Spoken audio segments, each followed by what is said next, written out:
Right now, as you watch this, there's a clock ticking inside your liver, and it has no idea what time it is, because you keep lying to it. Every late night snack, every just one more midnight bite sends a fake sunrise crashing through your organs while your brain is screaming for darkness. The result? You lie there at 3 a.m., exhausted but wired, blaming your mattress when the real saboteur is sitting in your stomach. Here's the twist nobody's told you. The fastest way to fix your sleep isn't a pill, a gadget, or a $2,000 mattress. It's when you stop eating. In the next few minutes, I'll prove that intermittent fasting is secretly one of the most powerful sleep drugs ever discovered, and how one lazy 3-hour rule can reset your nights at the cellular level. Don't skip a second of this. Everyone talks about the body clock, singular.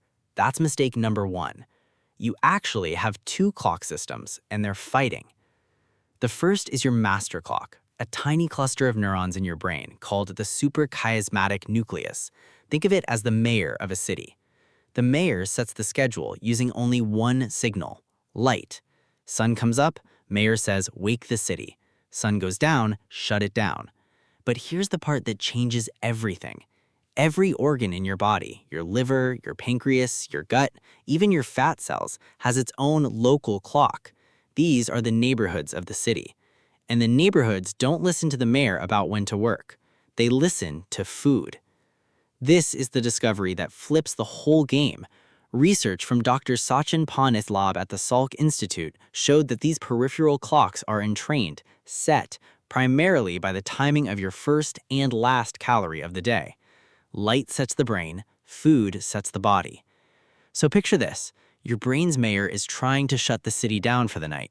Lights off, melatonin rising. But you just ate a bowl of cereal at 11 p.m., and now every neighborhood clock gets a text message that says, wait, it's daytime, we're working. That's called internal dysynchronization. Your brain is asleep, your organs are pulling a night shift, and you feel it as fragmented garbage sleep. And here's the kicker from shift workers, the ultimate experiment in broken clocks. Nurses and pilots eating at 2 a.m. show higher rates of metabolic disease.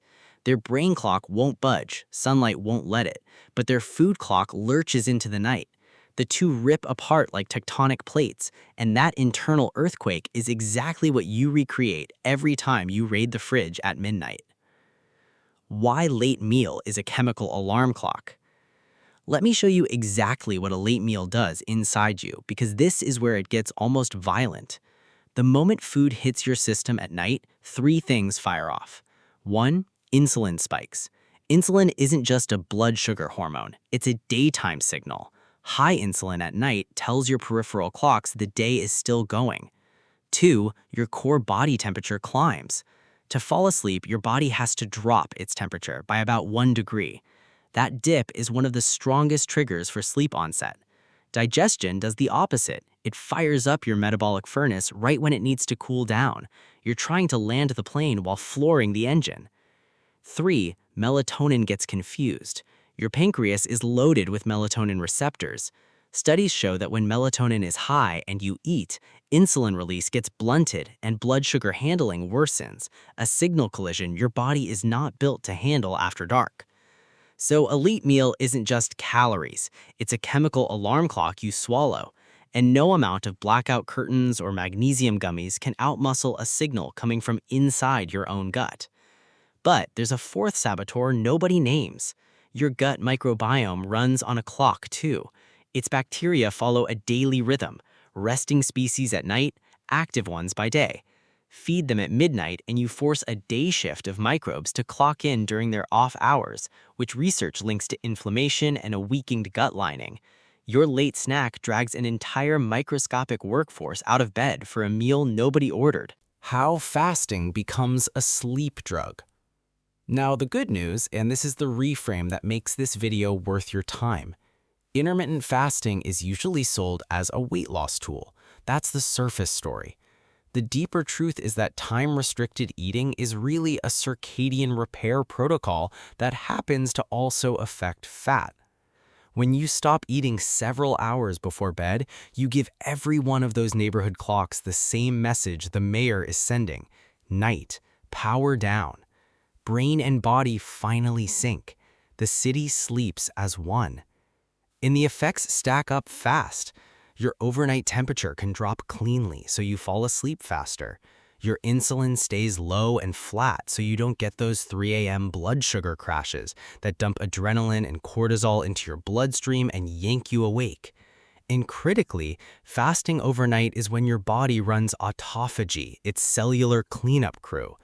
This is the self-repairing city analogy made literal. While you fast and sleep, tiny sanitation workers roll through every cell, hauling out damaged proteins and worn-out parts. The 2016 Nobel Prize in Medicine went to Yoshinori Osumi precisely for mapping this process. Eat late and you keep the sanitation crew stuck in traffic. Fast and you let the whole city clean itself overnight. Deep sleep and overnight fasting aren't two separate things. They're the same repair window wearing two different names. Here's where I earn your subscription. You do not need a 16-hour fast. You don't need to starve. The sleep benefit comes from one specific, almost lazy rule. Stop eating 3 hours before you sleep. Front-load your eating window earlier in the day. That's it. That's the minimal effective dose. There's real weight behind this. A controlled trial by Sutton and colleagues published in Cell Metabolism in 2018 tested early time-restricted eating. Participants ate all their food earlier and finished in the afternoon. Even without losing weight, they showed improved insulin sensitivity, lower blood pressure, and the part everyone skips, reduced evening appetite and better markers tied to the sleep-wake system. Translation, you're not eating less, you're eating at the right time. Same fuel, different schedule, radically different night. So the practical build looks like this. Step 1. Set a kitchen closed time, 3 hours before bed. If lights out is 11, the last bite is 8. Non-negotiable, like the mayor locking the city gates. Step 2. Push your window earlier, not later. Circadian biology strongly favors eating with the sun. A big breakfast digests during your metabolic peak. A big midnight snack digests during your repair window. Same food, opposite outcomes. Step 3. Get morning light within 30 to 60 minutes of waking. Remember, light sets the mayor. Morning sunlight plus an earlier eating window means both clocks, brain and body, finally agree on what time it is. That alignment is the fix. I'll be straight with you because that's the deal on this channel. The first 2 nights might feel worse. If your body has been trained to expect a 10 p.m. feeding, it'll send hunger signals right at your new cutoff. That's not failure. That's your peripheral clocks recalibrating, a kid protesting the new bedtime. Push through roughly 3 days. Around night 3 or 4, most people describe the same thing. Falling asleep faster, fewer middle-of-the-night wake-ups, and the giveaway that it's working, waking up genuinely hungry for breakfast. That morning hunger is proof your clocks have shifted. You've moved your appetite back into daylight where it belongs. So let's zoom out. For decades, we've been told sleep is about the bedroom, the mattress, the darkness, the temperature. But your deepest sleep switch might sit in your kitchen and it's controlled by a clock you didn't even have. You don't fix your sleep by adding another supplement. You fix it by respecting the timing your body has been begging you to follow for 200,000 years. Eat with the light, fast with the dark. Let the city sleep as one. Try the 3-hour rule tonight. Come back in 4 days and tell me in the comments what your 3 a.m. looks like now.